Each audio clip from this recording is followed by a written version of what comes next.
All right, y'all, welcome back. It's your boy Jahan John Snow, and I'm back with some more boxing. I want to welcome all of you to the channel. Please subscribe. If you're not subscribed yet, tap that subscribe button for me. Turn that notification bell on for the next video.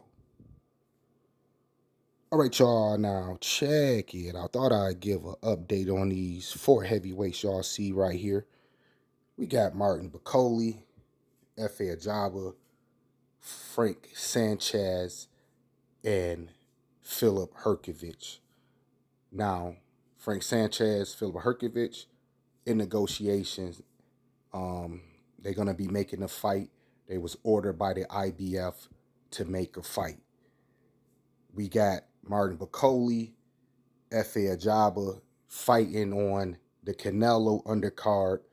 I believe that's May 3rd, something like that, this May 3rd. So that's coming up, what, 2-3 weeks or something like that. Martin Bakoli just lost to Joseph Parker, took the fight on late notice, wasn't fully prepared, took the fight. I kind of understand why he took the fight. You know, I'm not going to say it was a dumb decision for Martin Bakoli to make because I know he wanted that money. You know, he was complaining about getting a big fight, you know, getting a big payday. So him fighting Joseph Parker, it was like, you know, easy, fast money, and it was the most money he made in his career so far, y'all. So I understand that. Martin Bakoli got to be F.A. Ajagba, but I'm looking at Martin Bakoli and F.A. Ajagba a 50-50 fight right now. Martin Bakoli have to, you know, he have to show us what we believe he is, right? We've been calling him the new age George Foreman, the boxing fans world, you know, putting that status on him, which I believe I was the first one that pointed that out. I'm gonna always say that. I think it came from my channel when he was fighting when he fought Juror Anderson. That's when I saw it. I was doing a live that day, and that's when I saw it. You know, I was doing a live commentating that fight, and that's when I saw, like I said, man, he resembled George Foreman a lot. So he got to make us believers. Y'all get what I'm saying? You too big to be getting dropped by these guys, Martin Bakoli. We could not have you getting dropped by these guys, man, especially knocked out. You're going to have to go in there and throw those hands, let those hands go, you know, and put your size and weight on these guys, man. Maybe you got to, you know, study George Foreman a little bit more.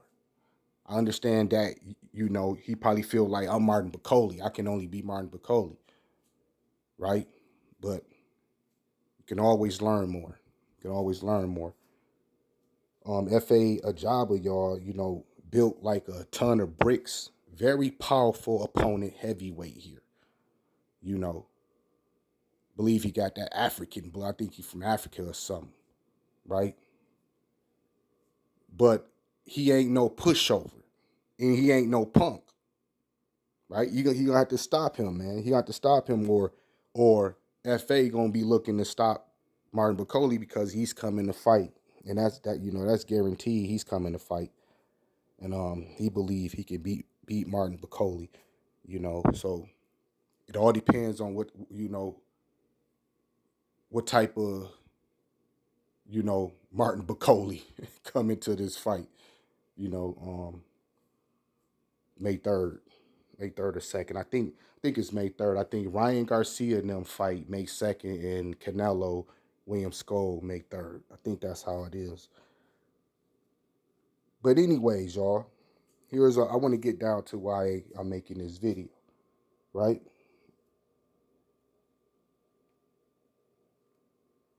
Martin Bakoli and F.A. Jabba was the original IBF, title eliminator. They was the original IBF title eliminator. So what happened was when Martin Bakoli lost to Joseph Parker, he dropped down in that sanctuary body, the IBF sanctuary body, and he lost the IBF title eliminator, and they gave it back to Filip Hrgovic. Filip Hrgovic was ranked in IBF. He's not ranked no more, number one, but he was ranked number one in the IBF for a very long time. Very long time. I think he may have had a couple, IBF title eliminator fights. So he must have lost his position. Filip Hrgovic must have lost that IBF position when he lost to Daniel Duval, right? But the IBF favored Filip Hrgovic a lot, y'all. And like I just said, he was ranked, long time in the IBF sanctuary body, and basically, trying to gun for that IBF title, and he was the mandatory for a long time, long time, while all that Tyson Fury and Usyk stuff was going on.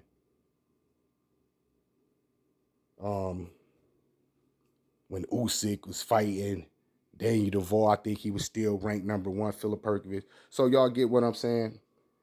He lost that IBF title eliminator when he lost to Daniel Duval. Martin Bakole lost the title eliminator when he lost to Joseph Parker, which just happened recently. So they gave it back to Filip Hrgovic. It's back in Filip Hrgovic's hands. The IBF title eliminator is going to be Frank Sanchez, Filip Hrgovic, So Martin Bakole says that if he beat F.A. Ajagba, he said he's going to be up next. He's going to be in line up next for a title next year, right? And he said that I think it's going to be the WBA. This is what he said. He said he's going to be ranked high in the WBA. He said he should be ranked number one. Here's the thing, because I think he meant the WBC, but he said I think the WBA. So he may have made a mistake. Because my thing is, reason why I say he probably said reason why I said he probably meant the WBC, because he's ranked higher than the WBC. He's ranked number 4. F.A. Ajagba ranked number 3. So in the WBA though, he's ranked number 6. And who's in the number 1 spot is Fabio Wardley. Somebody please tell me, how the hell did Fabio Wardley, how the hell is he ranked number 1 WBA already? This was a British heavyweight champion. He is a British former heavyweight champion. I think he just vacated his title recently. But I don't have a problem with it. I'm just saying that was fast, right? That was fast. And he's fighting Big Baby Miller next. Okay, he's fighting Big Baby Miller next. And Big Baby Miller is, all these guys, y'all, is basically ranked high in all these sanctuary bodies. These guys that I'm talking about. Miller, Fabio Wardley, Hrgovic, Frank Sanchez, Martin Bakole, F.A. Ajagba, y'all. They all sort of, ranked high, right? So this thing gonna get mixed up. Ain't no telling what's gonna happen. But let me get back to what I was saying about Martin Bakole. I think he meant the WBC, because what I'm trying to say is he's ranked number 4 in the WBC, number 6 in the WBA. So if he's talking about the WBA, even though if they rank him high in the WBA, he's not going to get a title shot that fast. What's going to happen is you might have to run into the winner of Fabio Wardley, Jarrell Miller.